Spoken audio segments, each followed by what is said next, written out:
గత టీడీపీ ప్రభుత్వంపై దళిత నాయకుల మండిపాటు. అమరావతిలో అంబేద్కర్ స్మృతివనం నిర్మిస్తామని మోసం చేశారని విమర్శ. అంబేద్కర్ విగ్రహం ఏర్పాటు చేసి మాట నిలబెట్టుకున్న ఏకైక సీఎం జగన్మోహన్ రెడ్డి అని కితాబు. గత టీడీపీ ప్రభుత్వంపై స్థానిక దళిత నాయకులు విరుచుకుపడ్డారు. అమరావతిలో స్మృతివనం ఏర్పాటు చేస్తామని దళితులను మోసం చేశారని విమర్శించారు.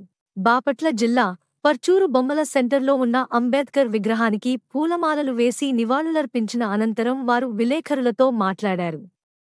కార్యక్రమంలో కూరాకుల ఇస్సాకు, నూతలపాటి బలరాం, జూపూడి రోసయ్య, కట్టా రత్నరాజు, దళిత నాయకులు తదితరులు పాల్గొన్నారు. Your voice hour news marks 9 news. ముఖ్యంగా ఏమిటంటే గత దశాబ్దాలుగా ఎస్సీ ఎస్టీ బీసీ మైనారిటీ కులాలను వాడుకుంటున్నారే తప్ప, మాటలో చెప్పి కప్పిపుచ్చుకుంటున్నారే తప్ప, చేతలతో చేసి చూపించినటువంటి వ్యక్తి మొట్టమొదటిసారిగా ఆంధ్రప్రదేశ్లో జగన్మోహన్ రెడ్డి గారేనని చెప్పని మేము మనస్ఫూర్తిగా తెలియజేస్తూ ఉన్నాం.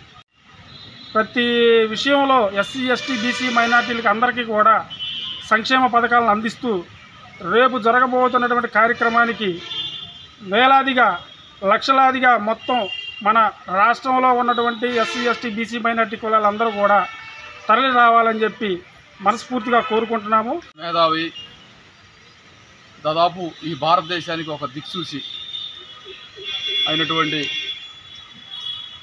బాబాసాహెబ్ అంబేద్కర్ యొక్క విగ్రహాన్ని మరి దేశంలోనే మునుపెన్నడూ లేని విధంగా దాదాపు 20 ఎకరాల సువిశాలమైన స్థలంలో మరి అంబేద్కర్ని, అది విగ్రహం అనే కన్నా విజయవాడ నడిబొడ్డు మీద ఒక మనిషి మనకు పరిపాలన చేస్తున్నట్టు కనిపించే ఒక మంచి విగ్రహాన్ని ఏర్పాటు చేసినట్టు సీఎం గారికి ముందుగా ధన్యవాదాలు తెలియజేసుకుంటూ, మరి గత ప్రభుత్వాలు అంత విగ్రహం పెడతాం ఇంత విగ్రహం పెడతామని చెప్పి ఎన్నో మార్లు మరి దళిత జాతిని మోసం చేసి మరి ఆ రోజు అమరావతిలో విగ్రహం పెడతామని చెప్పి ఊరక టెంకాయకే పరిమితమైనటువంటి గత ప్రభుత్వంలో మరి సుమారు 480 కోట్ల రూపాయలతోటి దేశంలోనే 3వ విగ్రహంగా కొలవబడుతున్నటువంటి అంబేద్కర్ విగ్రహాన్ని, అలాగే అంబేద్కర్ గారి విగ్రహాల్లో మొట్టమొదటి స్థానాన్ని మరి నిజంగా మన ఆంధ్రప్రదేశ్ దక్కడం చాలా గర్వకారణం.